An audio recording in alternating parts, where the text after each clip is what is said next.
Because of its excellent properties, nickel has become an indispensable metal for the development of modern aviation industry, national defense industry, and the establishment of a modern system of high-level material and cultural life of human beings.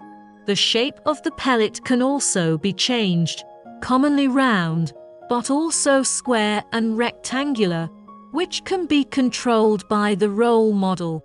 In most cases, however, the material shape of the nickel or ball press is spherical, which is conducive to demolding and is not easy to break during transportations for the type of nickel or ball press.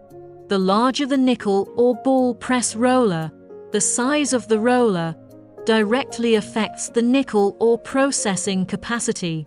So the larger the ball roller, the higher the output, the higher the cost of equipment. The ball size of nickel or ball pressing machine can be carried out according to industry standards.